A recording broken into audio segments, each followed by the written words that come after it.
Hello everyone, कैसे हो सब लोग। स्वागत है आप सभी का India's largest learning platform Unacademy के ऊपर दोस्तों। और इस वीडियो के अंदर हम डिस्कस करेंगे आने वाले CSIR नेट और गेट 2022 के लिए कुछ इंपॉर्टेंट क्वेश्चंस जो आपको आने वाले एग्जाम के अंदर क्या करेंगे, हेल्प करेंगे। और इसके अलावा आपके लिए क्लासेस दोस्तों लगातार चल रही है अनअकैडमी लर्नर ऐप, मतलब स्पेशल क्लासेज ऐप के ऊपर, जो कि क्या है, बिल्कुल फ्री क्लासेज है। एकदम से क्या है, फ्री क्लासेज। स्पेशल क्लासेज जो होती है मुन्ना, वो क्या होती है, फ्री क्लासेज होती है आपके लिए। स्पेशल क्लासेज जितनी भी होती हैं वो फ्री क्लासेज होती है, और इनके ऊपर आपको इंटरेक्टिव लाइव क्लास, पोल का ऑप्शन होता है। स्पेशल क्लासेज के फीचर्स देख लीजिए। पोल का मतलब है कि आपके सामने जैसे क्वेश्चन आएगा, जैसे अभी हम यहाँ क्वेश्चन करेंगे, तो वैसे वहां जब क्वेश्चन आता है तो आपको एक टाइम दे दिया जाता है, बाउंड टाइम। मतलब आपको 1 मिनट का, 1.5 मिनट का, जितना भी जिस हिसाब से क्वेश्चन होता है उसके अकॉर्डिंग आपको टाइम दे दिया जाता है। उसके अंदर आपको क्वेश्चन करना होता है। रेज हैंड का ऑप्शन होता है, आप एजुकेटर से बात करते हो। नेवर मिस ए क्लास, मतलब आपको नोटिफिकेशन मिल जाती है, लेक्चर नोट्स मिल जाते हैं क्लास के बाद, जो कि यहाँ यूट्यूब पे ये फैसिलिटी नहीं होती। इसके अलावा ये जैसे क्लासेज है, पीरियोडिक प्रॉपर्टी, ऑर्गेनोमेटालिक केमिस्ट्री के क्वेश्चंस, ये सारी सीरीज चल रही है ऐप के ऊपर। और यहाँ ये बुनियाद और टॉप गियर सीरीज जो है, इसके अलावा ये तो जा चुका है, ये वाला तो 22 तक था दोस्तों, 22 दिसंबर तक था। इसके अलावा BCAM10 कोड आप यूज कर सकते हो फॉर मैक्सिमम डिस्काउंट के लिए। और अनअकैडमी प्लेटफॉर्म पे देखिए स्पेशल क्लासेज जो कि फ्री क्लासेज है, उनके अलावा 2 टाइप का सब्सक्रिप्शन भी है, Plus and Iconic. Plus and Iconic 2 type का दोस्तों सब्सक्रिप्शन है। इसके अंदर देखिए आपको live class, quiz and test, unlimited access, structured course, ये आपको क्या मिलता है, प्लस एंड आइकॉनिक के ऊपर मिलता है। प्लस के ऊपर मिलता है, मतलब एज वेल एज आइकॉनिक के ऊपर तो ये होगा ही होगा। इसके अलावा आइकॉनिक के अंदर आपको personal guidance, study planner, study material, expert guidelines, test analysis, ये फीचर्स आपको आइकॉनिक के ऊपर दोस्तों मिलते हैं। अब एक बात देखिएगा, जो अनलिमिटेड एक्सेस है वो बहुत इंपॉर्टेंट फीचर है। मतलब आप एक सब्सक्रिप्शन से सभी एजुकेटर का वीडियोज देख सकते हो। एक सब्सक्रिप्शन से सभी एजुकेटर का वीडियोज देख सकते हो, चाहे वो लाइव बैच चल रहे हो, चाहे कोई बैच कंप्लीट हो चुका हो। सभी बैच के अंदर आप जाकर उन वीडियोज को एक्सेस कर सकते हो। इसके अलावा ये फीचर्स देखिए, लाइव क्लास का, टेस्ट सीरीज का, अनलिमिटेड प्रैक्टिस का, स्ट्रक्चर शेड्यूल कोर्स आपको पहले से बता दिया जाता है कि कब कौन सा क्लास किस एजुकेटर का होगा। अब देखिए इसके अलावा अगर मैं बात करूं ना, तो टेस्ट सीरीज और अनलिमिटेड प्रैक्टिस आपको पता है किसी भी एग्जाम को क्रैक करने के लिए सबसे महत्वपूर्ण एक इंपॉर्टेंट एसेट हम बोल सकते हैं, कि इसके द्वारा आपको पता चलता है कि आपकी तैयारी कितना बेहतर हो चुका है। इसके अलावा पर्सनल कोच और ये वाले सिर्फ आपको किस पे मिलते हैं, आइकॉनिक सब्सक्रिप्शन के ऊपर मिलते हैं दोस्तों। सबसे पहले अनअकैडमी लर्नर ऐप डाउनलोड करना होगा, देन अपनी कैटेगरी चूज करना होगा आपको, CSIR UGC नेट, और उसके बाद आपके सामने ये थंबनेल जैसा आपको दिखाई दे रहा होगा, ये है प्राइस। अगर आपके चार्जेस की बात करेंगे तो यहाँ आपको BCAM10 कोड अगर आप यूज करते हो तो आपको क्या आपको मिल जाएगा 10% डिस्काउंट। मतलब यहाँ 625 रुपये का आपको डिस्काउंट मिल जाएगा। मतलब ये 5600 कुछ रुपीज़ का आपको पड़ेगा, जो 6225 रुपये का शो हो रहा है। ये 6225 वाले पे आपको 10% डिस्काउंट के बाद आइए कितने का डिस्काउंट हो जाएगा, 625 का डिस्काउंट। यहाँ 2000 रुपये का डिस्काउंट हो जाएगा 10% के अकॉर्डिंग। तो जो भी आप रेफरल कोड यूज करोगे BCAM10, आपको 10% क्या मिल जाएगा, डिस्काउंट मिल जाएगा दोनों के ऊपर, चाहे प्लस की बात करें चाहे आइकॉनिक की बात करें। ठीक है। Bugs Bunty regarding inappropriate content है दोस्तों, अगर आपको लगता है कहीं इनएप्रोप्रिएट कंटेंट है तो आप क्या कर सकते हो, चैलेंज कर सकते हो। इसके अलावा देखिए, अगर आप लाइक शेयर सब्सक्राइब की बात करें तो वीडियो, ताकि आपको हर वीडियो का नोटिफिकेशन मिलता रहे, इसके लिए चैनल को सब्सक्राइब करके बेल आइकन का बटन भी आप प्रेस कर लीजिएगा। ठीक है। कई बार क्या होता है कि नोटिफिकेशन नहीं आता अगर आपने बेल आइकन का बटन ना प्रेस किया हो तो क्वेश्चन नंबर 1 देखते हैं क्या है। क्वेश्चन नंबर 1 आपके लिए ये है कि इसको आपको टाइप ऑफ क्लस्टर बताना है। आपको बोला गया है कोबाल्ट है, कोबाल्ट के साथ CP है, ठीक है, और CP के साथ आपको बोला गया है C2B4 और H6, C2B4 और H6। इसके बारे में आपको बताना है कि ये कौन सा क्लस्टर का टाइप है। ऑप्शन ए आपके लिए रहेगा type of cluster, type of cluster, या क्लस्टर टाइप बता दीजिए, क्लस्टर टाइप लिख दीजिए तो और ज़्यादा बढ़िया रहेगा। थोड़ा क्लस्टर टाइप लिख देते हैं कि कौन सा है क्लस्टर टाइप, आपको बताना है कि ये कौन सा क्लस्टर का टाइप है। Cobalt CP C2B6 B2H4 B4H6, पहला ऑप्शन आपके लिए है मुन्ना क्लोजो, दूसरा ऑप्शन है आपके लिए नीडो, थर्ड ऑप्शन है आपके लिए अरेक्नो, और डी ऑप्शन है आपके लिए हाइपो। ऐसे करेंगे इस क्वेश्चन को जल्दी से एक बार देखिए, वीडियो को पॉज करके, और आप क्या कीजिएगा एक बार ट्राई कीजिएगा खुद से अपना आंसर निकालने की, क्या आंसर आपका आता है, क्योंकि देखिए आंसर का सॉल्यूशन तो आपको मिल ही जाएगा। एग्जाम के अंदर जितना खुद आप प्रैक्टिस करके जाओगे आपके लिए उतना बेहतर रहने वाला है। तो कैसे करना होता है, देखिए सबसे पहले इसका अगर हम बात करें तो आपको पता है कि अगर आपके पास फीचर्स जो बनेगा, अगर मैं इसको बोरेन के अंदर कन्वर्ट करके देखूं तो मैं कहता हूं कि BnHn 2 नेगेटिव अपने पास होता है क्लोजो, और अगर ये Bn और Hn और Bn क्या है, इनका नंबर अगर मैं सेम कर लेता हूं इस क्वेश्चन में आपको समझ आएगा। अगर 4 नेगेटिव है तो नीडो, 6 नेगेटिव हो जाएगा BnHn, 6 नेगेटिव तो आप क्या बोल दोगे, क्लोजो, नीडो एंड अरेक्नो, ठीक है। और अगर यही B6Hn और 8 माइनस हो जाएगा तो आप क्या बोल दोगे, ये हो गया हाइपो। क्लियर है मुन्ना? तो ऐसे आपको क्या चेक करना, देखो अपने को क्या दिया हुआ है B4H6, पहले मैं B4H6 लिख लेता हूं, ठीक है। अब इन सबको मैं बोरोन और हाइड्रोजन में कन्वर्ट कर लूं ना तो मैं ऐसी यूनिट बना सकता हूं। एक C2 दिया हुआ है आपको, C2, एक कार्बन किसके ट्रांस इक्वल, मैं किसके इक्वल लिख सकता हूं, आइसोलोबल, आप ये बोल सकते हो BH यूनिट के। भाई इसके भी वैलेंस सेल में 4 इलेक्ट्रॉन और इधर भी कितना है, 4 इलेक्ट्रॉन, दोनों का, एक हाइड्रोजन का और 3 उसका, 4 इलेक्ट्रॉन। तो एक C2 को मैं, एक कार्बन को BH लिख सकता हूं, तो दो कार्बन को मैं क्या लिख सकता हूं, B2 और H2, B2 और H2। आ रही बात समझे? तो मतलब एक C2 की वजह से मेरे पास आ गया B2H2। यहां आपके पास क्या है, कोबाल्ट दिया हुआ है मुंडा, और कोबाल्ट के साथ Cp दिया हुआ है। कोबाल्ट का इलेक्ट्रॉन काउंट 9, ठीक है, और इसका इलेक्ट्रॉन काउंट 5, कितना बन गया 14। और 14 किसके इक्वल होता है, आइसोलोबल 4 के इक्वल। क्यों कहते हैं ऐसा, क्योंकि अगर हम 18 इलेक्ट्रॉन रूल से कंपेयर करें, इधर 8 इलेक्ट्रॉन रूल से कंपेयर करें, तो यहां डेफिशिएंसी कितने का है, 4 का, और यहां भी डेफिशिएंसी कितने का है, 4 का। ऑक्टेट से डेफिशिएंसी 4 का है, 18 इलेक्ट्रॉन रूल से भी डेफिशिएंसी 4 का है, तो 14 और 4 क्या होंगे, आइसोलोबल होंगे। इस 4 को हम क्या लिख सकते हैं भाई, इस 4 को हम यही लिख सकते हैं BH यूनिट। देखो यहाँ 4 था वैलेंस इलेक्ट्रॉन इसका, तो 4 को BH लिखा था, यहाँ भी BH, 14 को क्या लिख सकते हैं 4, और 4 को क्या लिखते हैं BH। तो आपके सामने यहाँ क्या आ जाएगा, एक B और एक H आ जाएगा। बोलो यार, टोटल BH यूनिट कितना बन जाएगा इसका, अगर टोटल तुम देखोगे कितना बोरोन और कितना हाइड्रोजन बन गया, तो आप बोलोगे सर हाइड्रोजन बन चुका है 6 और 1 7, और ये बन चुका है 9, ठीक है। अब तुम्हारे पास जो फॉर्मूला इस पूरे को कन्वर्ट करने के बाद बना है B7H9, B7H9। अब इसमें देखो यहाँ N और N, इसका मतलब ये है कि इनका नंबर हमको सेम रखना है। आपको नंबर सेम करने के लिए क्या करना है, बोरोन अगर 7 है तो हाइड्रोजन को भी 7 कर लो, हाइड्रोजन को भी 7 कर लो। कितना एक्स्ट्रा हाइड्रोजन था, 2 एक्स्ट्रा था, 2 एक्स्ट्रा हाइड्रोजन को निकाल दो। अब H पॉजिटिव निकल रहा है तो ऊपर उतना नेगेटिव लगा दो, बस आपको इक्वल करते टाइम जितना हाइड्रोजन आप कम कर रहे हो उतना आप ऊपर नेगेटिव लगा दो। अब मैं इसको इससे लिख सकता हूं B7 और H7 और 2 नेगेटिव। अब मुझको ये बताइए कि अगर N की वैल्यू 7 है, N की वैल्यू 7 है, तो यही तो बन जाएगा अपने सामने, ऊपर नेगेटिव क्या रहेगा, 2 रहेगा, और 2 रहेगा तो इसका आंसर क्या हो जाएगा, क्लोजो हो जाएगा। बोलो यहां तक की ये बात समझ में आई या नहीं आई दोस्तों, कमेंट सेक्शन में जरूर बताएं कि क्वेश्चन क्लियर हुआ या नहीं हुआ। अब अगला एक क्वेश्चन इसी की तर्ज पे, दूसरा क्वेश्चन ट्राई करके देखिएगा अपने आप से। अब आपको जिसने पहली बार कर रहा होगा उसको मेथड समझ आ गया होगा, अब वो इस क्वेश्चन को कैसे करेगा। अगला क्वेश्चन है आपके सामने B3H7, B3H7, और इसके साथ आपको दिया गया है FeCO3, और इसका क्या बोला गया है, ट्वाइस।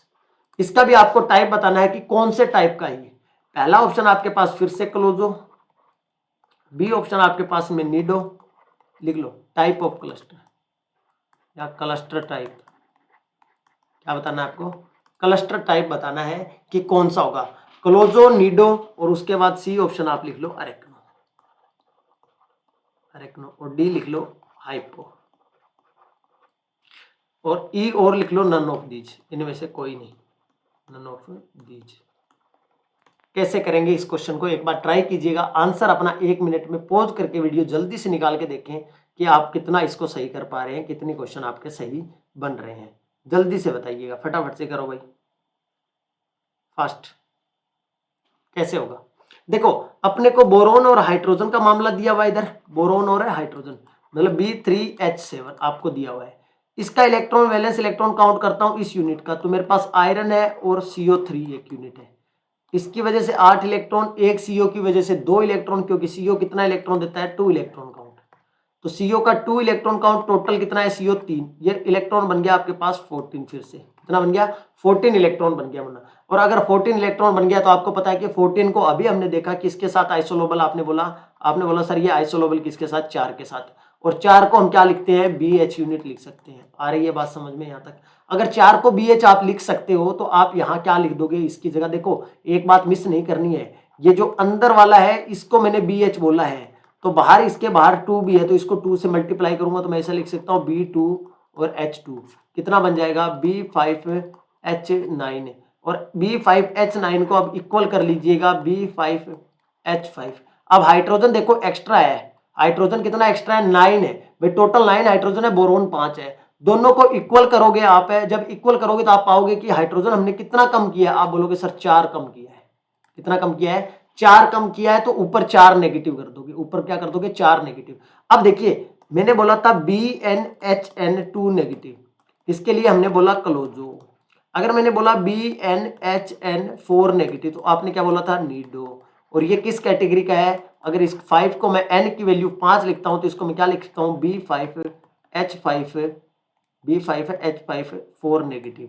ये क्या बन रहा है आपका, नीडो बन रहा है, क्या बन रहा है, नीडो बन रहा है। तो आंसर आपका क्या हो जाएगा, नीडो हो जाएगा। तो एक बार जरूर बताएं कि कितने लोगों का ये क्वेश्चन समझ में आया और कितने लोगों को सही हुआ है, जल्दी से बोलो फटाफट से। एक क्वेश्चन और लगा लिया जाए इसी तर्ज पर, 3 क्वेश्चन आपको सेम एक ही पैटर्न का क्वेश्चन है ये, अगर ये भी करके जाते हो तो आप देखते हो कि ऐसा क्वेश्चन एग्जाम के अंदर बहुत बार पूछा जाता है दोस्तों, बहुत बार ऐसा क्वेश्चन आपको एग्जाम में देखने को मिलता है। आपको बताना है क्लस्टर टाइप कि कौन सा क्लस्टर का टाइप है। आपको दिया गया है क्लस्टर टाइप बताना है, कंपाउंड आपको दिया गया है कार्बन के साथ B9H10, ठीक है ना, कार्बन B9H10, उसके साथ आपको आर्सेनिक भी लिख के दिया गया है, आर्सेनिक के बाद आपको कोबाल्ट लिख के दिया गया है, कोबाल्ट के साथ आपको ईटा5Cp दिया गया है। ये मामला आपको दिया गया है और आपसे पूछा गया है कि कौन सी कैटेगरी का ये होगा, जिसके अंदर पहला हमने लिखा है क्लोजो, फिर से दूसरा हमने लिखा नीडो, तीसरा हमने लिखा अरेक्नो, सी ऑप्शन अरेक्नो, और डी ऑप्शन लिखा है हाइपो। जल्दी से एक बार ट्राई कीजिएगा, कैसे करोगे इस क्वेश्चन को, कैसे बनेगा, जल्दी से फटाफट से, और कमेंट सेक्शन में जरूर बताएंगे किसका कितना सही बन रहा है, ये भी आप कंफर्म करें, एक बार जरूर बताएं। तो देखो भाई आपने आई थिंक कर लिया होगा क्वेश्चन सोल्व, अगर नहीं किया तो एक बार करिएगा सोल्व जल्दी से फटाफट से, और इसका आंसर देखते हैं क्या रहेगा।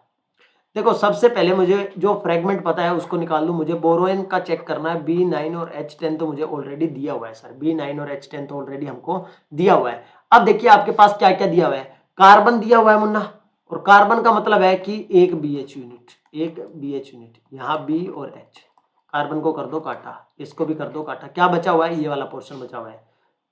ये क्या है, ये नाइट्रोजन फैमिली का है, नाना पार्टिकल ऐश्वर्या। ये क्या है, 5 इलेक्ट्रॉन देता है, तो 5 इस ग्रुप का 5 इलेक्ट्रॉन काउंट करूंगा तो हाइड्रोजन और बोरोन कितना बनता है, 4 बनता है, और मुझे करना क्या है 5, जैसे कार्बन को BH यूनिट लिखा तो 3 इसका और 1 इसका।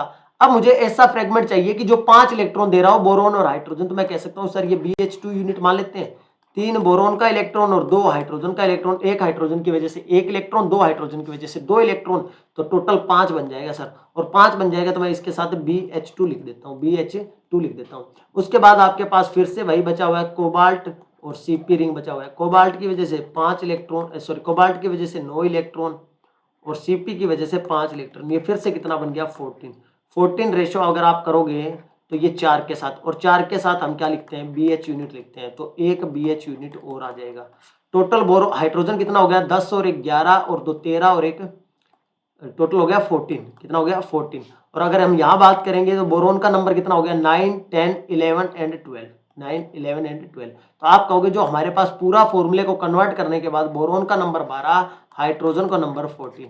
अब इसको आप देख लीजिए, दोनों को इक्वल करेंगे तो आपके पास क्या आंसर आएगा। आप कहोगे सर इसको जब इक्वल करेंगे तो बोरोन का 12 नंबर है, हाइड्रोजन को भी 12 कर देते हैं, तो जितना हाइड्रोजन एक्स्ट्रा था, जितना तुमने कम किया उतना ऊपर माइनस कर दो। आ रही है बात समझ में। और ये फिर से आपको कैटेगरी दिखाई दे रहा होगा, किस कैटेगरी के अंदर आ रहा है, -2 वाली कैटेगरी के अंदर आ रहा है, और -2 वाली कैटेगरी के अंदर आ रहा है तो आंसर क्या हो जाएगा, क्लोजो हो जाएगा।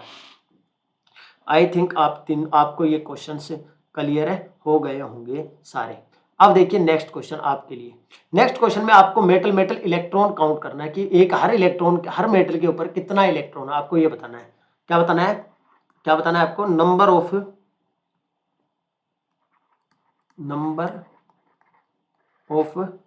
Electron count, electron on each metal centre. हर मेटल सेंटर के ऊपर आपको इलेक्ट्रॉन बताना है। Number of electron on each metal centre are, आपको क्वेश्चन में ये दिया गया। अब स्ट्रक्चर क्या दिया गया है वो इंपॉर्टेंट है आपके साथ। टाइटेनियम आपको दिया गया है, यहां भी एक आपको टाइटेनियम लिख के दिया गया है, यहां भी टाइटेनियम, और इनको बाइंड किया हुआ है, ब्रिज करवा रखा है ऑक्सीजन से। किससे? ऑक्सीजन से। ऐसे, ठीक है मुन्ना, ऐसे ऐसे। ये आपको क्या करवा रखा है? टाइटेनियम को ऑक्सीजन से ब्रिज करवा रखा है। टाइटेनियम और तीनों को ब्रिज किया हुआ है ऑक्सीजन ने, और इसके साथ आपको बना के दिया हुआ है सीपी रिंग। और सीपी ना बोल के मैं क्या बोल रहा हूँ? सीपी स्टार बोल रहा हूँ। क्या बोल रहा हूँ? सीपी स्टार बोल रहा हूँ। 1 2 3 4 और 5। सीपी स्टार के ऊपर मिथाइल ग्रुप होता है, तुमको पता है, यही डिफरेंस होता है सीपी और सीपी स्टार के अंदर। 1 2 3 4 और 5। इधर अगर हम बात करेंगे तो यहाँ तुम क्या कहोगे? 1 2 3 4 और 5। क्लियर है यहाँ तक की बात सबको? बीच में आपको नाइट्रोजन दिया हुआ है सेंटर के अंदर। अब आपको इलेक्ट्रॉन काउंट करना है हर मेटल के ऊपर। ऑप्शन मैं आपको दे देता हूं, उसके अकॉर्डिंग आप अपना आंसर बताइएगा, चेक कीजिएगा कि आपका क्या आंसर आता है। ऑप्शन ए आपके लिए है 18 18 एंड 18, कि तीनों का 18 18 इलेक्ट्रॉन बन रहा है। बी ऑप्शन आपके लिए है 13 13 एंड 13 ऑप्शन। सी ऑप्शन आपके लिए है 12 12 एंड 12 इलेक्ट्रॉन। और डी ऑप्शन आपके लिए है 16 16 एंड 16 इलेक्ट्रॉन। अब जल्दी से इसके बारे में आप बता दीजिएगा, आपका क्या ख्याल है। जल्दी से आंसर करेंगे सभी मुन्ना लोग इसका, कि क्या रहेगा आंसर। बोलिएगा, एक बार ट्राई कीजिएगा सभी, जल्दी से ट्राई करेंगे सभी, और आंसर को एक बार निकाल कर और अपना चेक करेंगे कि आंसर आपका क्या आ रहा है। ठीक है दोस्तों, सभी मुन्ना लोग एक बार क्वेश्चन सॉल्यूशन देखने से पहले खुद ट्राई जरूर करें, इन क्वेश्चंस को जरूर करें ट्राई, ताकि आप इस क्वेश्चन को ट्राई करेंगे और गलत होता है तो फिर वो लंबे टाइम तक आपको याद भी रहेगा।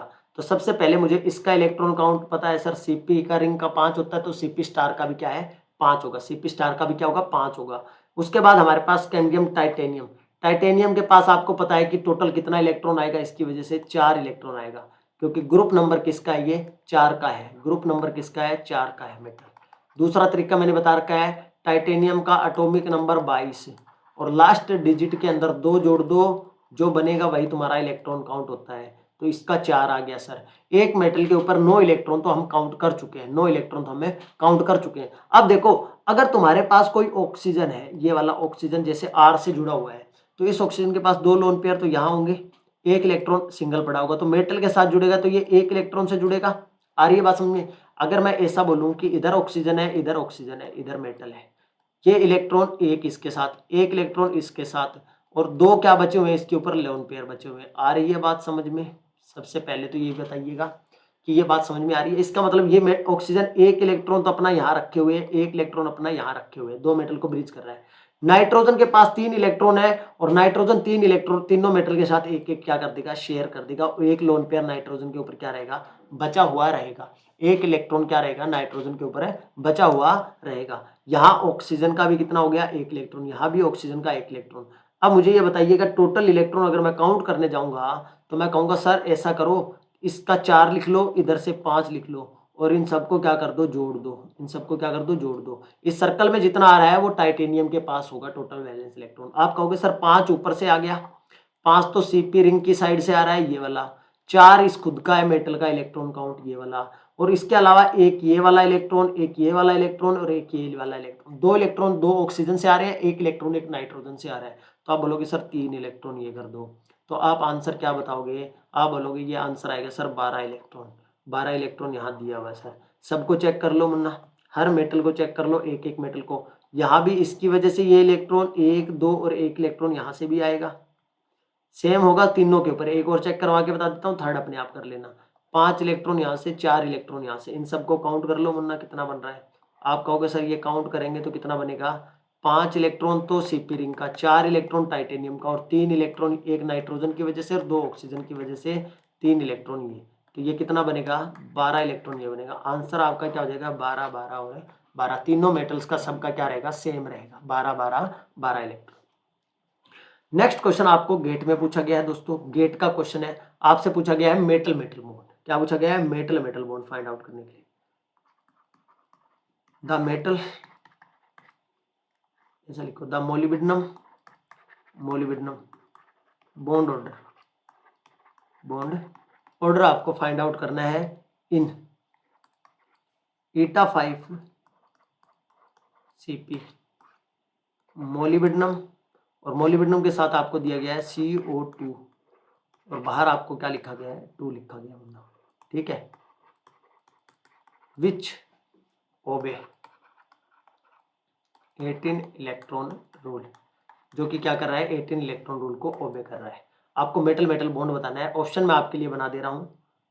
वैसे ये तो NAT टाइप आया था नेट के अंदर, तो गेट के अंदर तो आपको ऑप्शन बना के दिए जा रहे हैं, ठीक है भाई। नेट गेट में आया था तब ये NAT टाइप था, आपको आंसर मतलब डिजिटल नंबर, आपको नंबर डालना था, कोई भी 2 4 3 5 1 जो भी आपका मेटल मेटल बॉन्ड ऑर्डर आता है। यहाँ आपको ऑप्शन दिया जा रहा है 4 3, C का वैल्यू 5, D का वैल्यू 1। जल्दी से आंसर करेंगे, फटाफट से ट्राई करेंगे खुद से और आंसर देने की कोशिश करेंगे मुन्ना लोग सभी। जल्दी से आंसर करो फटाफट से, फास्ट। देखो जितने क्वेश्चन जो कर रहे हो ना, ये तुम्हें एग्जाम में, आने वाले एग्जाम में बहुत ज्यादा कॉन्फिडेंस देंगे। रियल में अगर आप खुद से ट्राई करके देख रहे हो, सिंपल एक आप सॉल्यूशन नहीं देखने के लिए जा रहे हो, तो मैं कहता हूं आपको आने वाले एग्जाम में काफी हेल्प होने वाली है इन क्वेश्चंस के। जल्दी से बताइएगा फटाफट से क्या होगा। हाँ जी बोलो। चलो देखो क्वेश्चन को सोल्व करते हैं। पहले सबसे पहला काम होता है कि टोटल वैलेंस इलेक्ट्रॉन काउंट करना। CP रिंग की वजह से 5 इलेक्ट्रॉन देता है। मोलिब्डेनम जो है क्रोमियम मोलिब्डेनम टंगस्टन, ठीक है, क्रोमियम मोलिब्डेनम एंड टंगस्टन। तो आपको पता है कि अगर ये क्रोमियम फैमिली का है तो इसका 6 इलेक्ट्रॉन होता है, तो इन सबका ही 6 इलेक्ट्रॉन होगा, तो मोलिब्डेनम का भी 6 इलेक्ट्रॉन। एक CO 2 इलेक्ट्रॉन देता है, एक CO क्या करता है 2 इलेक्ट्रॉन देता है, टोटल 2 CO है, तो टोटल कितना हो जाएगा 4 इलेक्ट्रॉन CO की वजह से आ गया। और इनटू में बाहर कितना है 2 है, तो डबल कर दोगे सबका जितना अंदर वाला बनेगा, ये आपके पास बन गया 15, और 15 इंटू 2 करोगे तो 30 इलेक्ट्रॉन आपके पास आ चुका है। Metal metal bond find out करने का फॉर्मूला क्या होता है, total 18 into N, 18 into N minus total valence electron count divide by 2। 18 into N का वैल्यू कितना मुन्ना 2 है, एन का वैल्यू कितना है 2 है, minus total valence electron count कितना है 30 है, डिवाइड बाई 2 करोगे आपके पास क्या आएगा 36 minus 30 divide by 2, 6/2 is equal to answer आ जाएगा 33 इज द राइट आंसर। जितने लोगों का भी सही आया है बहुत बढ़िया भाई, जिसका भी सही आया है बहुत बढ़िया। जल्दी से बोलो यहाँ तक का मामला क्लियर हुआ क्या, कितना क्वेश्चन कर लिया OMC का। आई थिंक OMC का क्वेश्चन हो चुका है टोटल 1 2 3 4 और 5 क्वेश्चन हमने OMC के लगा लिए इस लेक्चर के अंदर अब तक। अब मैं आपको एक कोऑर्डिनेशन का क्वेश्चन करवाता हूँ, बेहतरीन बढ़िया क्वेश्चन है वो वाला भी, उसको ट्राई करने का। आपको बोला गया है क्वेश्चन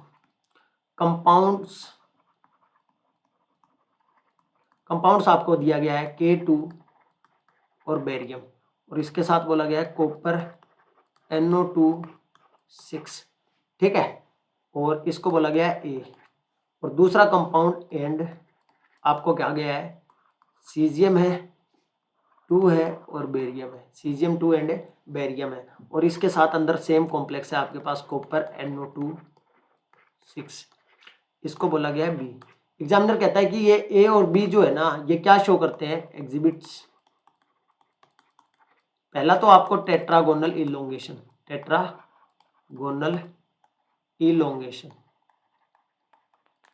पहला तो आपको टेट्रागोनल इलोंगेशन शो करता है, एंड सेकंड जो है आपको क्या करता है tetragonal compression respectively.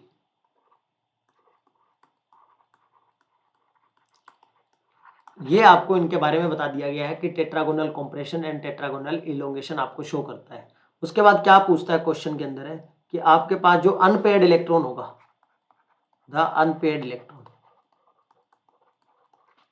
Electron in A and B, A और बी के अंदर जो अनपेड इलेक्ट्रॉन होगा आर फाउंड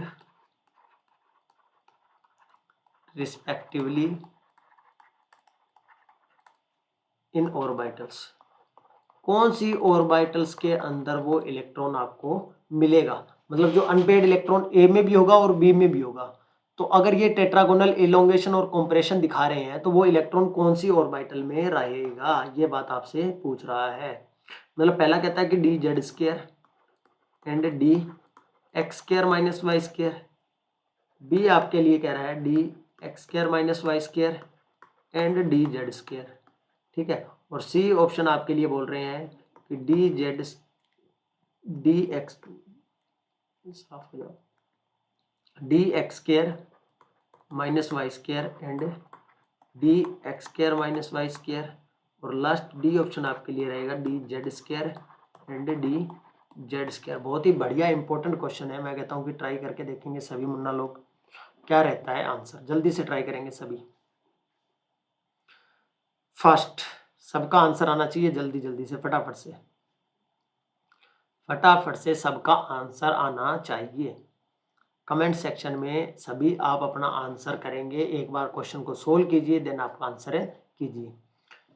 कैसे करोगे, देखिए दोनों चीजें हैं अपने पास, टेट्रागोनल इलोंगेशन भी है, टेट्रागोनल कॉम्प्रेशन भी है। सबसे पहले जब तक हमको इनका स्प्लिटिंग पता नहीं होगा कि कौन सा ऑर्बिटल ऊपर होगा कौन सा ऑर्बिटल नीचे होगा, तो हमारे पास जब तक इसका पता नहीं होगा हम नहीं निकाल सकते, इसके बारे में कोई जानकारी आपको नहीं दे सकते। सिंपल सी बात क्या है, यही है।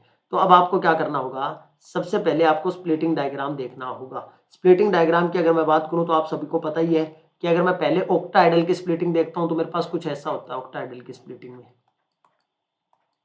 ये डी एक्स वाई होगा, डी वाई जेड होगा और डी जेड एक्स होगा, ठीक है।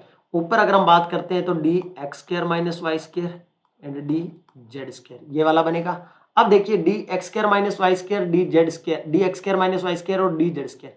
यहां अगर आप देखोगे, अगर ऐसा मामला है, ये तो है ऑक्टाहेड्रल का, जब ऑक्टाहेड्रल ज्योमेट्री डिस्टोर्ट होगी, मतलब क्या कह रहा हूं मैं, इलोंगेशन होगी, जिसको आप ये भी बोलते हो जेड आउट बोलते हो, जेड आउट बोलते हो। मतलब क्या है कि अगर ये वाला मेटल है, ये वाले इसके 5-6 लिगेंड है, और जेड आउट का मतलब है कि ये वाले जो लिगेंड है ये दूर जा रहे हैं, ये वाले लिगेंड जो है वो दूर जा रहे हैं एक्स एक्सिस के अलोंग, जो along the x axial axis पे है, जो हम ये बोल सकते हैं वो क्या कर रहे हैं, दूर जा रहे हैं। जेड एक्सिस वाले आउट हो रहे हैं, मतलब दूर जा रहे हैं। तो मुझे एक बात बताइएगा, इधर इलेक्ट्रॉन का डेंसिटी रहा होगा मेटल का, इधर इसका खुद का इलेक्ट्रॉन डेंसिटी रहा होगा, जब ये दूर चला जाएगा तो इनके बीच रिपल्शन कम हो जाएगा। भाई सिंपल सी बात है, जब दूर चला जाएगा तो रिपल्शन कम हो जाएगा, ये तो सबको पता है कि रिपल्शन जब सेम इलेक्ट्रॉन पास आएगा तो रिपल्शन बढ़ेगा, और जब दूर चला जाएगा तो रिपल्शन कम हो जाएगा। और अगर रिपल्शन कम हो गया तो इसका मतलब उसकी एनर्जी क्या होगी, रिपल्शन कम तो एनर्जी भी कम। भाई रिपल्शन बढ़ता है तो एनर्जी किसी सिस्टम की बढ़ती है, और जब अट्रैक्शन होता है तो एनर्जी घटती है। तो रिपल्शन कम हो गया मतलब एनर्जी कम हो गई।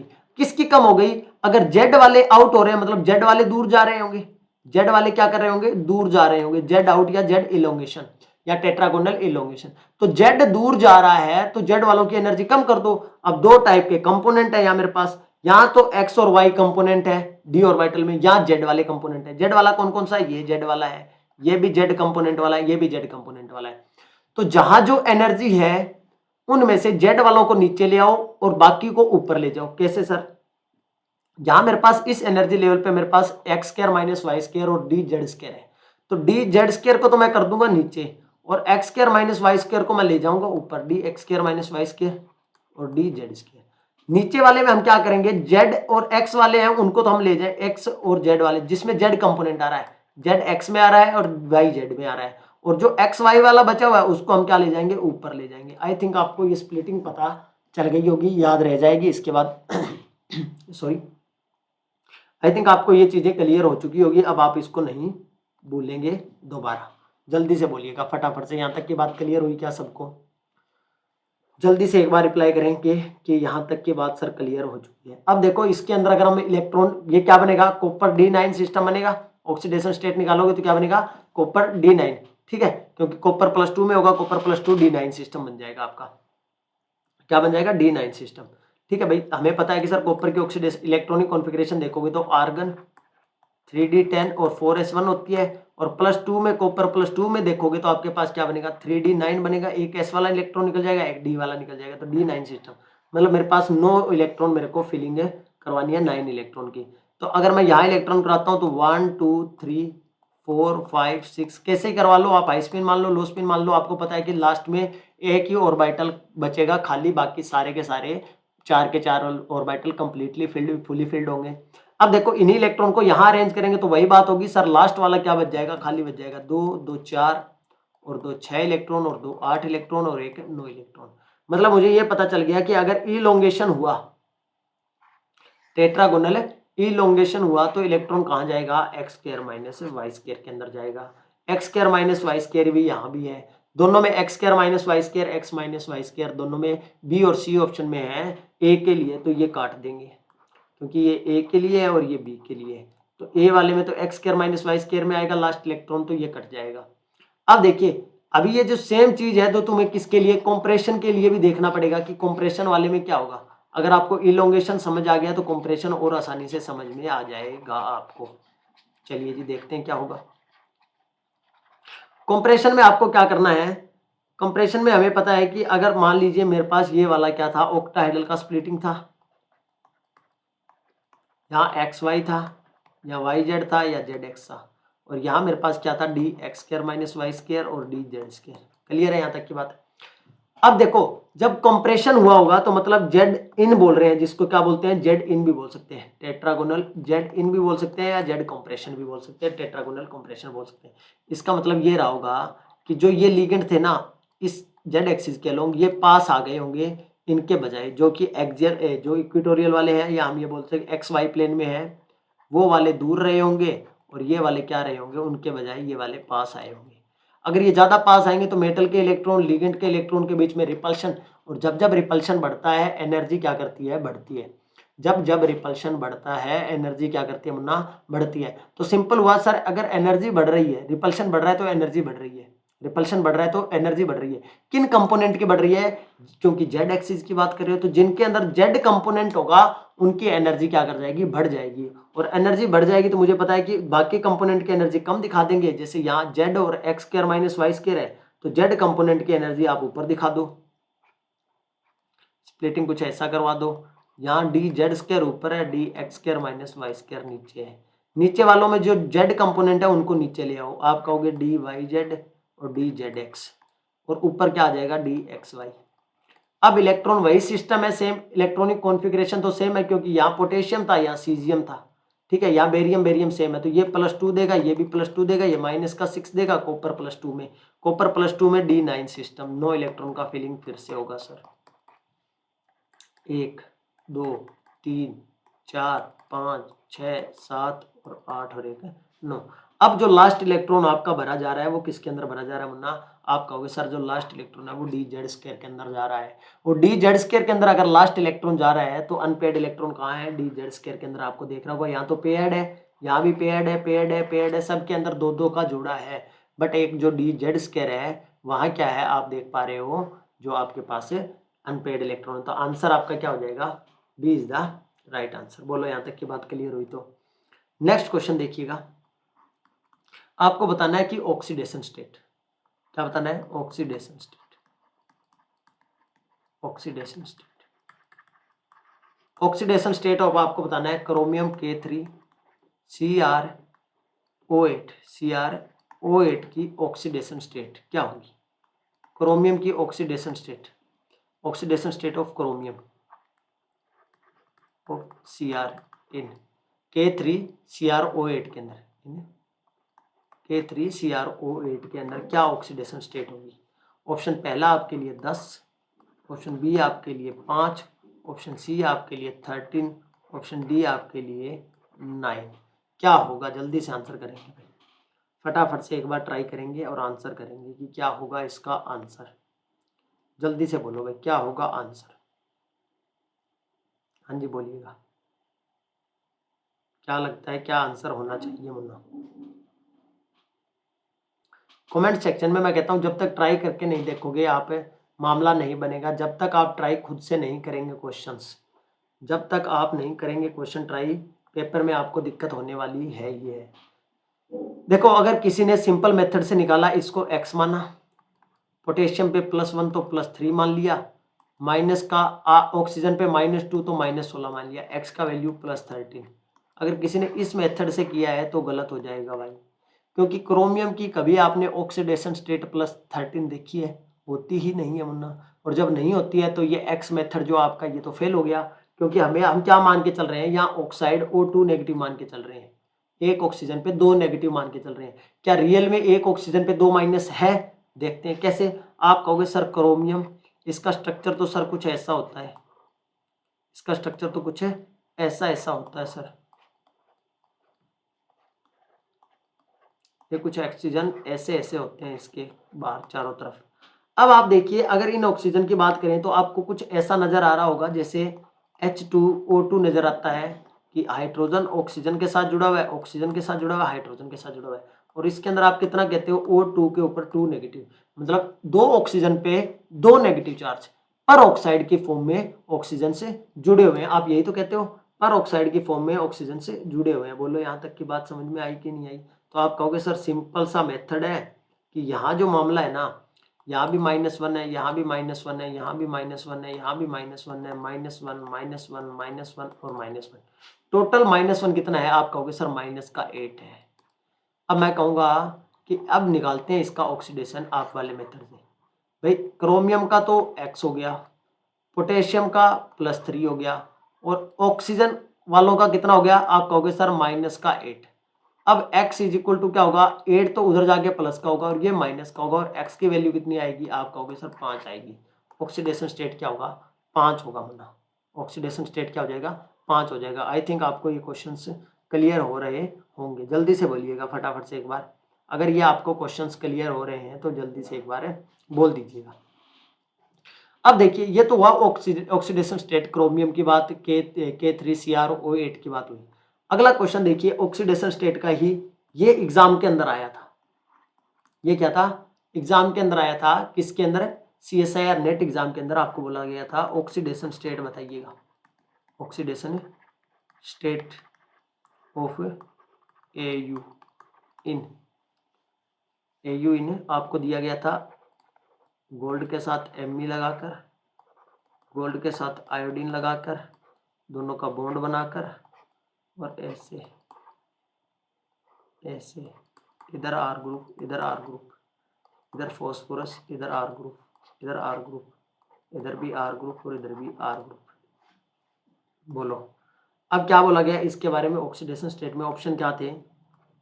+3 +2 +1 और डी क्या था?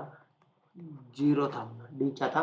0 था। आपको इनकी ऑक्सीडेशन स्टेट के बारे में बताना था कि क्या ऑक्सीडेशन स्टेट होगी। Oxidation state of AU in gold PR3 MEI। अब आपको बताना था कि आंसर क्या होगा, जल्दी से बोलो।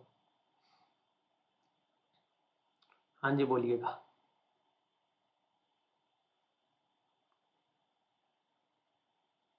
देखो अगर आप सिंपल देखते हो ना, आपको ये बोला जाता है कि हम क्या करते हैं जब भी हम कोऑर्डिनेशन जो ऑर्गेनोमेटालिक केमिस्ट्री पढ़ते हैं तो हम क्या कहते हैं कि अगर मेटल किसके साथ जुड़ा हुआ है, जैसे CH2 CH3 के साथ जुड़ा हुआ है, या मेटल CH3 के साथ जुड़ा हुआ है, कोई भी अल्काइल ग्रुप अगर मेटल के साथ है तो उसका फॉर्मल चार्ज हम क्या कहते हैं कि -1 होता है। फॉर्मल चार्ज क्या होता है? -1 होता है। मतलब अगर फॉर्मल चार्ज -1 है तो हम क्या सोचेंगे? हम कहेंगे यहाँ तो CH2 ग्रुप है मुन्ना, तो ये -1 लेके आएगा, यहाँ भी CH2 ग्रुप है, ये भी -1 लेके आएगा, ये भी CH2 ग्रुप है, ये भी -1 लेके आएगा, ये भी CH2 ग्रुप है, ये भी -1 लेके आएगा।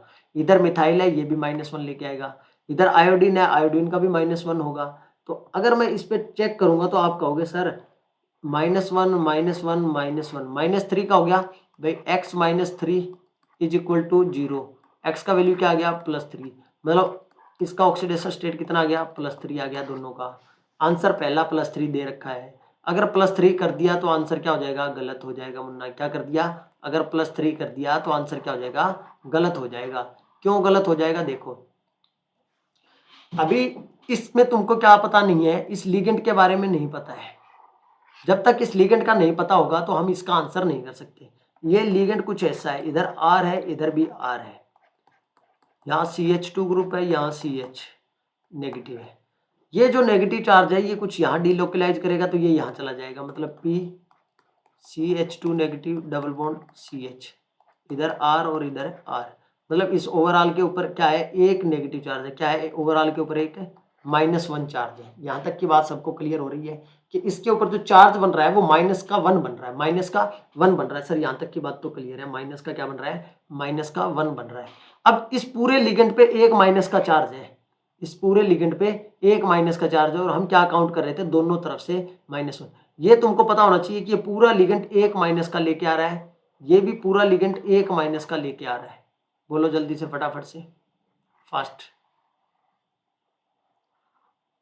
हाँ जी बोलिएगा, फटाफट से अपने बारे में, इसके बारे में हमको बताइएगा जल्दी से, फटाफट से,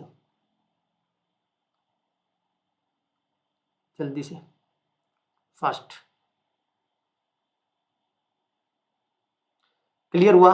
अब आप कहोगे सर अब हमें अगर निकालना हो इसका और इसका ऑक्सीडेशन स्टेट, तो इसका तो -1 रहेगा, इसका भी -1 रहेगा। एक -1 ये लेके आ रहा है, एक -1 ये लेके आ रहा है, तो मेटल का टोटल मेटल कितने हैं, 2 है, तो मैं कहता हूं एक का x मान लिया, एक का y मान लिया, और टोटल चार्ज कितना आ रहा है, -1 -1 -1 तो -4 हो रहा है, इक्वल टू 0। x + y = 4 आ रहा है, तो x और y का वैल्यू कितना रहा होगा, x और y का वैल्यू 2 रहा होगा। आ रही है बात समझ में? ये जो रिएक्शंस है ये आपको प्रोडक्ट बनाकर पूछा गया है, मतलब ये रिएक्शन है जिसके अंदर ये प्रोडक्ट फॉर्म होता है, आपसे वही पूछा गया है इस क्वेश्चन के अंदर।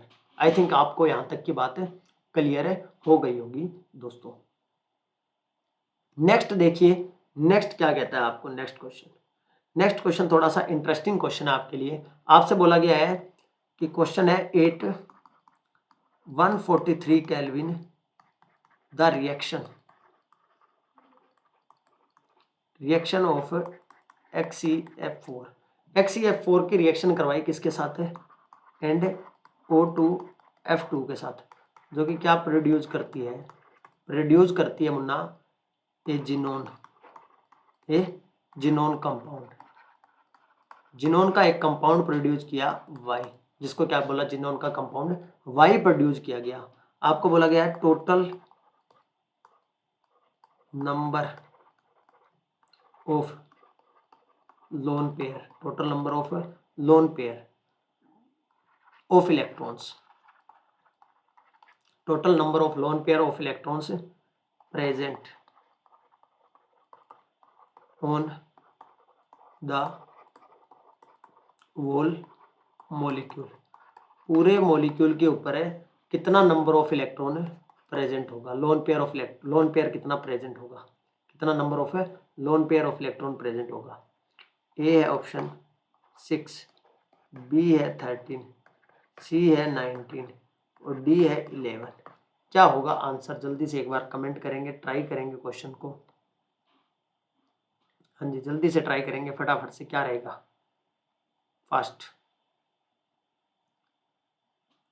जल्दी से सभी ट्राई करेंगे फटाफट से कि क्या होगा आंसर।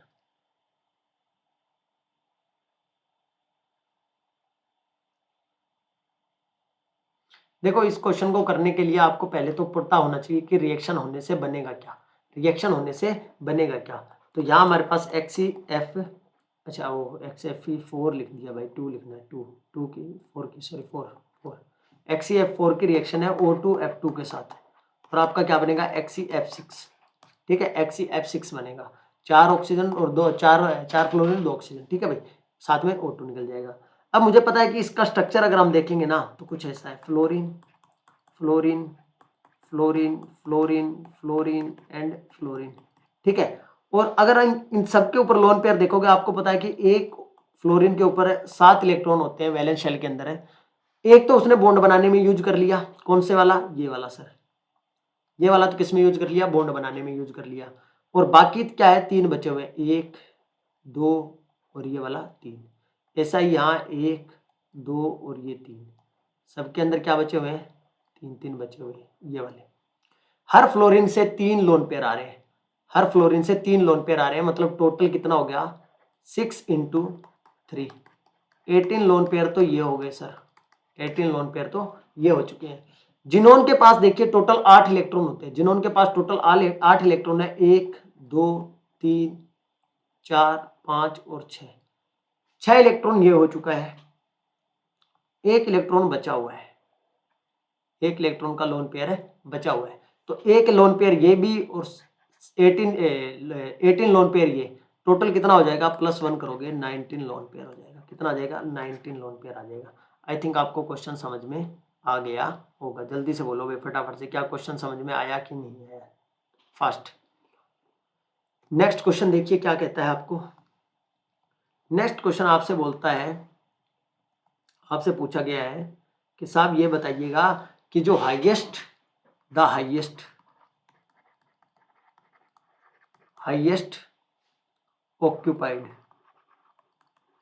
ऑक्यूपाइड मोलिकुलर ऑर्बिटल इन HF इच, जो हाईएस्ट मोलिकुलर ऑर्बिटल है HF के अंदर वो कौन सी है। ऑप्शन ए कह रहा है कि bonding molecular orbital,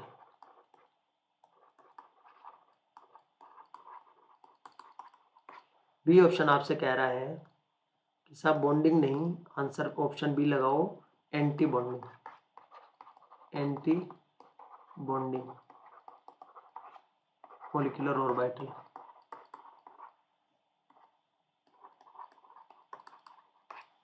C option आपको कह रहा है कि नॉन बॉन्डेड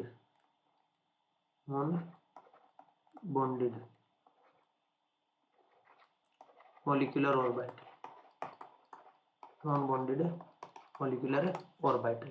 और डी क्या बोल रहा है, आयनिक, डी क्या बोल रहा है, आयनिक ऑर्बिटल। जल्दी से ट्राई करेंगे क्या होगा आंसर, बोलो क्या लगता है तुमको, क्या होगा मामला, कैसे बनेगा इसका आंसर। हाँ जी बोलिएगा फटाफट से। अब देखिए अगर इसका एमओ डायग्राम आपको नहीं पता होगा तो इसका आंसर देना थोड़ा सा मुश्किल हो जाएगा। मेरे पास दो है, एक हाइड्रोजन है एक फ्लोरीन है। यहाँ मेरे पास हाइड्रोजन है, ये हाइड्रोजन के लिए है, ये मेरे पास 1s2 हाइड्रोजन का 1s1। इधर मेरे पास फ्लोरीन है और फ्लोरीन का तुमको पता है कि यहाँ एस रहा होगा, 2s यहाँ रहा होगा और 2p यहाँ रहा होगा कहीं, ठीक है। 2p कहाँ, यहाँ रहा होगा 2p, 3 ऑर्बिटल p वाले, क्योंकि फ्लोरीन की इलेक्ट्रोनेगेटिविटी ज्यादा है तो इसके लिए s और p में गैप क्या होगा, ज्यादा होगा। ये तो बात कंफर्म है सर। 2s के अंदर 1 इलेक्ट्रॉन है और 2p के अंदर 6 इलेक्ट्रॉन, 2s2 है और 2p 5 है, 2s2 है और 2p 5 है, 2s2 और 2p 5 है। 5 इलेक्ट्रॉन p के अंदर है और 2 इलेक्ट्रॉन अपने s के अंदर है। अब देखिए इसका और इसका जो सेम सिमेट्री तो सेम है, पर अपने पास अगर देखा जाए तो एनर्जी गैप बहुत ज्यादा है। एनर्जी गैप क्या है मुन्ना, बहुत ज्यादा है। और अगर एनर्जी गैप ज्यादा हुआ तो इनका क्या नहीं हो पाएगा, मिक्सिंग नहीं हो पाएगा। तो इसको क्या उतरना पड़ेगा, नॉन बॉन्डेड उतरना पड़ेगा। ये किसी के साथ बॉन्डिंग नहीं बनाएगा तो इसको नॉन बॉन्डिंग रहना पड़ेगा। मतलब 2 इलेक्ट्रॉन इस वाले तो ऐसे आ जाएंगे। अब एस एक पी के साथ क्या बना लेगा, पी जेड के साथ क्या बना लेगा, सिग्मा बॉन्ड का फॉर्मेशन कर लेगा, एस और इसका पी। बाकी दो इलेक्ट्रॉन क्या है, पी एक्स और पी वाई में बचे हुए हैं। तो यहाँ तो ये 2 इलेक्ट्रॉन आ चुके हैं किसके, सिग्मा बॉन्डिंग के अंदर। अब ये जो 2 ऑर्बिटल है ये बचे हुए हैं, इनके साथ कोई भी ओवरलैपिंग मिक्सिंग करने के लिए तैयार ही नहीं है। भाई कोई बचा ही नहीं हुआ तो कहाँ से होगा। अब नहीं होगा तो इनको क्या उतरना पड़ेगा, सीधा नॉन बॉन्डेड उतरना पड़ेगा। 1 2 ये नॉन बॉन्डेड आ रही है, यहाँ तक की बात समझ में। हाईएस्ट ऑक्यूपाइड आपसे पूछा गया है कि हाईएस्ट ऑक्यूपाइड कौन सा है। अब आप ही बताइए हाईएस्ट ऑक्यूपाइड के लिए हम क्या चेक करते हैं मुन्ना, आप क्या कहते हो कि जो सबसे हाई एनर्जी में इलेक्ट्रॉन भरे हुए हैं वही क्या हो जाएगा, हाईएस्ट ऑक्यूपाइड मोलिकुलर ऑर्बिटल हो जाएगा। बोलो यार क्वेश्चन क्लियर हुआ कि नहीं हुआ। तो ये क्या है, ये किसी के साथ बॉन्डिंग में नहीं है तो ये क्या है, नॉन बॉन्डेड है। ये क्या है, नॉन बॉन्डेड है। नॉन बॉन्डेड तो ये भी है, नॉन बॉन्डेड तो ये भी है, ये भी क्या है, नॉन बॉन्डेड है। बट ये वाला होमो नहीं है। होमो क्या है, ये है, ये क्या है, होमो है। हाईएस्ट ऑक्यूपाइड मोलिकुलर ऑर्बिटल मतलब है होमो। आपसे क्या बोला गया है कि होमो कौन सा है, जल्दी से बोलो भाई। क्या बात क्लियर हुई यहां तक की, क्या यहां तक का मामला क्लियर हुआ सबको। यस जल्दी से बोल दो फटाफट से, फास्ट।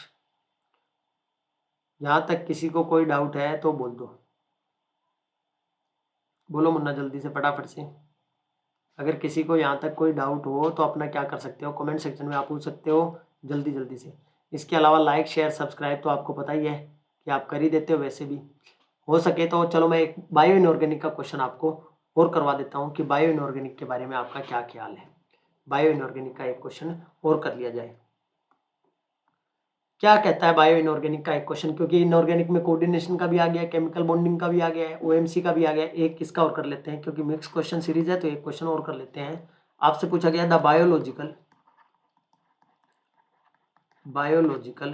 फंक्शन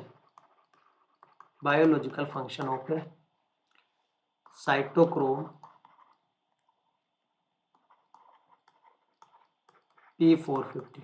P450 साइटोक्रोम का आपको बताना है बायोलॉजिकल फंक्शन एंड मायोग्लोबिन का रिस्पेक्टिवली।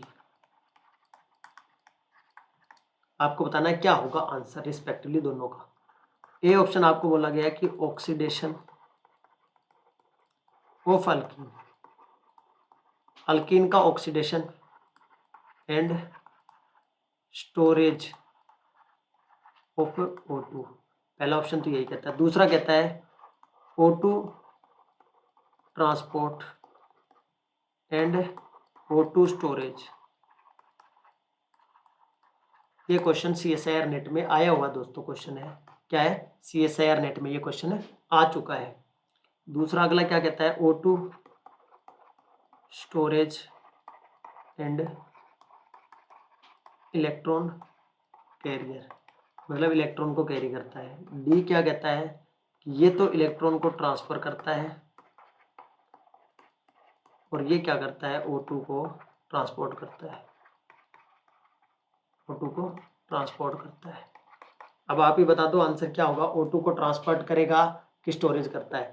देखो हमें पता है कि साफ साफ सिंपल सर कि मायोग्लोबिन जो है ना, मायोग्लोबिन की अगर हम बात करते हैं तो मायोग्लोबिन जो है वो ऑक्सीजन का क्या करता है, स्टोरेज करता है। क्योंकि हीमोग्लोबिन क्या करता है, ऑक्सीजन का ट्रांसपोर्ट करता है, ऑक्सीजन का क्या करता है, ट्रांसपोर्ट करता है। और O2 क्या करता है, स्टोरेज करता है। मायोग्लोबिन क्या करता है, O2 स्टोरेज करता है। और साइटोक्रोम P450 है ना, ये ऑक्सीडेशन करता है अल्कीन का। क्योंकि अल्कीन क्या है, सोल्यूबल नहीं होता वाटर के अंदर, अपनी बॉडी में जैसे एक्यूमुलेट हो जाता है तो ये अपने को दिक्कत क्रिएट करता है। और इसको ऑक्सीडेशन कौन करता है, साइटोक्रोम P450 इसका क्या करता है, अगर ये साइटोक्रोम P450 के साथ आ गया कांटेक्ट में तो इसको क्या बना देगा, इपोक्साइड बना देगा। और ये क्या होती है, वाटर सोल्यूबल होती है, वाटर सोल्यूबल। ये वाटर में सोल्यूबल होगी तो ये यूरिन के साथ बाहर आ जाएगी, यूरिन के साथ बाहर आ जाएगी। आ रही है बात समझिए। साइटोक्रोम P450 को क्या बोला जाता है, साइटोक्रोम P450 को एक और नाम से भी बोल दोगे आप, मोनो ऑक्सीजिनेज। मोनो ऑक्सीजिनेज का मतलब क्या है कि ये जैसे RH है तो इसके अंदर ROH एक ऑक्सीजन का क्या कर देता है, इंसर्शन कर देता है। बोलो यहाँ तक की बात क्लियर हुई कि नहीं।